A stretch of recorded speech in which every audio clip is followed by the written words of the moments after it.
Hey everyone, Walt with Flower City Cards back again today. Going to give you a quick video.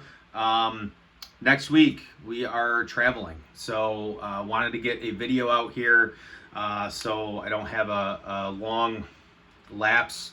I'm going to try to film something down there when we're out of town. But yeah, so today we're going to be talking about Pokemon Center's plan, right? And speak to the fact that this is a multi-million billion international company, and their master plan is working.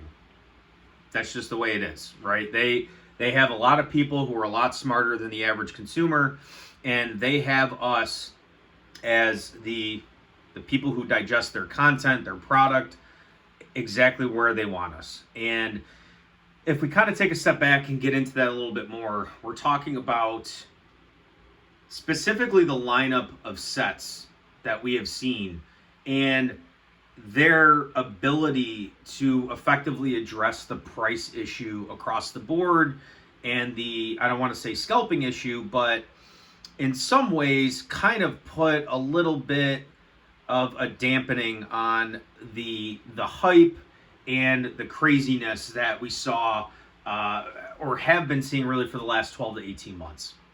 Now, if we go back and we look at Mega Evolution 01 base set, it was a big set, relative at least to MEO 2, 3, 4, and 5. Phantasmal, Your Perfect Order, Chaos, and Pitch Black. And obviously we're going to ignore Ascended Heroes because Ascended Heroes is its own kind of like craziness in itself that seems to be kind of the formula that they are taking for specialty sets nowadays. But if we just focus on the main sets, they effectively went from really like Journey Together, Destined Rivals, and MEO1 are similar kind of flavored or recipe type sets where you have a whole bunch of hits in the set. It's a pretty relatively large set if we compare it to MEO 2 to 5. And I mean, if you just kind of look at the chases from top to bottom, they're much deeper, right? And I know everyone's going to go on and on about Journey Together. Personally, I think Journey Together is a great set. I don't have a lot of it, but I have some kind of a position in it. And I think over time, I look at like Journey Together and Destined Rivals is kind of analogous to your like Gym Heroes and Gym Challenge, and that was kind of their way to kind of go back and pay tribute to those sets. So I think given time, I really do believe Journey Together is going to do well. Not the point of this video, but you look at those sets and they're pretty deep, and it almost looked like they took a complete 180 and started to just go obviously one-to-one to Japanese sets. In the past, it had been 2 Japanese sets would make an English set. But now we have 30th Celebration coming out, right? And from what I can tell, and I know this is a specialty set, I know it's a little bit of a different set, but from what I can tell, it's a pretty big set, right? There's a lot of chases, not only just in like the standard set list, but outside of the set list, you have all of those like classic collection type cards that are the reprints, right? So you have a pretty big set in 30th Celebration. And, people are hypothesizing that it's going to be printed into the ground. So you have all these sets leading up to it, MEO 2, 3, 4, and 5, that are effectively 1 or 2 hit sets, right? MEO 2 is the Charizard or Bust. Perfect Order is Meowth or Zygarde, which both of those cards, I have no idea what the price is, but I'm guessing they're below $150 to $200 a piece. MEO 4, Chaos Rising. That's where we get into a little bit stronger set compared to Perfect Order. Greninja, right? That is really the top hit. Outside of that, I couldn't really tell you what the other SARs in Chaos Rising are. And then finally Pitch Black, which is the Mega Darkrai.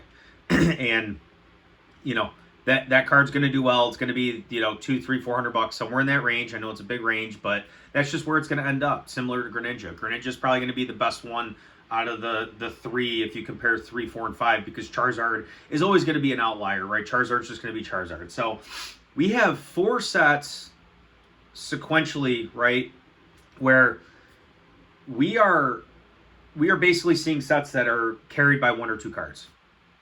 The IRs are great. It seems like the IRs they're going to continue to kind of pump out. It almost seems like random IRs like don't necessarily fit within the set in the set theme, but they just continue to kind of pump those out randomly, which I like, right? Because they're almost setting up like different tiers of rarity, right?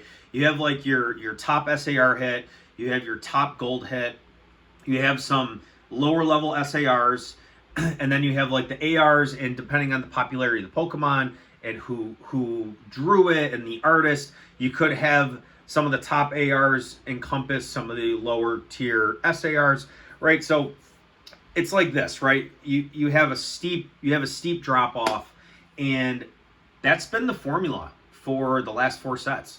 And we're gonna, I think, like, if we go back to like their plan, we have 30th Celebration coming up. They are unloading wave 2 of Perfect Order booster boxes, Chaos Rising booster boxes, as well as Pitch Black. It seems like we're getting wave 2 very close to wave 1 for Pitch Black. So it seems like we're getting all of these wave 2s all at the same time, which typically in the past that has not happened. And I feel like that has something to do with them needing to get ready with the volume of product that is on its way for 30th Celebration. But, and again, this might be a coincidence. This might be nothing less than, or nothing more than just them needing space for their operations, because they are operating on a large scale, right? It is what it is. This is the type of stuff you have to deal with, but it could just be that, or it could be them saying, let's just hold off on the 3 sets prior to 30th Celebration Wave 2 and release them all at the same time, so the market gets hit with effectively 3 waves at the same time. So you're effectively seeing 2 months before the biggest set we're going to see all year, we're getting a significant amount of product dumped onto the market, and stores have to continue to take it, right? You can't just not take product in this market. You can't just not take product right now. That's not a thing. You have to take it, right? And people are, stores, especially people who are getting product at distribution pricing, like even if it's at MSRP, they're still making money, which is crazy. Which is crazy to think that Perfect Order. I know I just bought like a couple cases at like $800 a piece, but like Perfect Order is still holding strong, and it's pretty amazing. We're in the summer. We're in the weakest time of the year. The seasonality is at play here, and things are still booming. But we haven't seen Wave 2 truly hit the market and get flushed out yet. So that's going to be really interesting to see. And I think that Pokemon, in my opinion, I don't think there are many coincidences in this hobby when it comes to releases and the amount of supply they have and when things are dropping. I think that everything is planned, especially when you have large scale, large volume manufacturing at play. Like, they are just, everything is planned out months and months in advance. I have to believe that. I know how we operate. We're lower scale. We're, low volume stuff, but we're still trying to make everything lean, Six Sigma thinking, all that stuff. So if we're doing it in a low scale, they're definitely doing it at a high volume, right? So it's just, I think once Wave 2 really flushes itself out, I think this is their best attempt before a crazy set, which they know everyone is going to be preparing for. This is their best attempt to get prices down and just get product available to people close to that MSRP mark.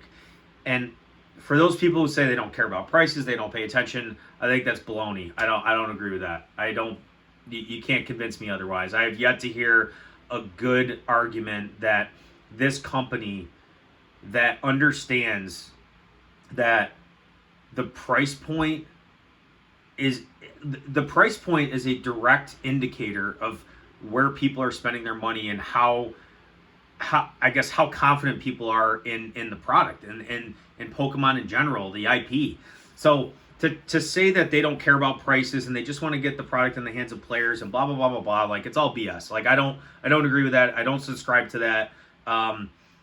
They're doing what they can right now, and this is their best effort, in my opinion, without crushing the market, right? Because they don't want to crush the market. They don't want to go back to $80-$90 booster box where people in stores and distributors weren't taking the product. They don't want that. Like, let's be honest, they don't want that. They want this. They want this, but they want a nice balance because they want to maintain a positive image with the community and the consumers. And they want to be able to get product to people, but without losing money, right? Like they want to continue to print product and get things out there and have people buy it, right? Like this is something that I think they know. Demand is so delicate, and as soon as you set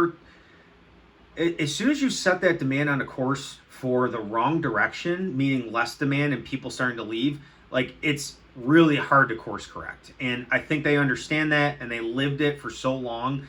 And I think this is their best effort at trying to reduce prices without killing the market and killing demand. So it's going to be really interesting to see. I know that personally, I might be looking to pick up a couple cases of booster boxes here and there, especially if things get down to that like 150, 160 price point. And I really do think like Perfect Order is a great example of something that we could see hit. After that, I think Pitch Black would be the next one, because Pitch Black, you got to keep in mind, we are getting wave 1 and 2 almost like back to back without any time in between.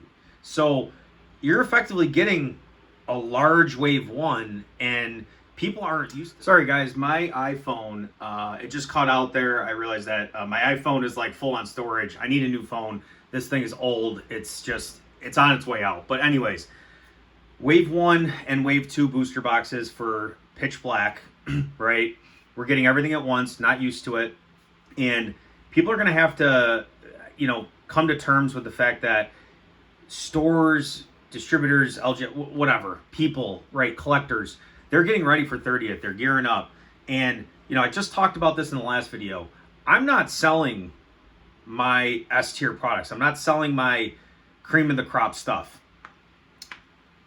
I'm not in a position where I have to really sell anything because I'm not gearing up to buy a lot of 30th. But for those people who are gearing up to buy a lot for 30th, they're not selling, or they shouldn't be selling, the 151s and, the Destin Rivals and the Prismatic Evolutions, right? They should be looking at like some of the other stuff like that, especially if they picked up the cases of product or single booster boxes or whatever at a good price and are now being able to offload it and still make margin on that. Like those are the types of things people are going to look to do, especially if they believe that they might get reprints of this down the road with all the added printing capacity that Pokemon has stated that is going to come online. So it's just going to be interesting, guys. I think this is their best effort forward to get prices down to MSRP. I do believe at least, and this is my prediction,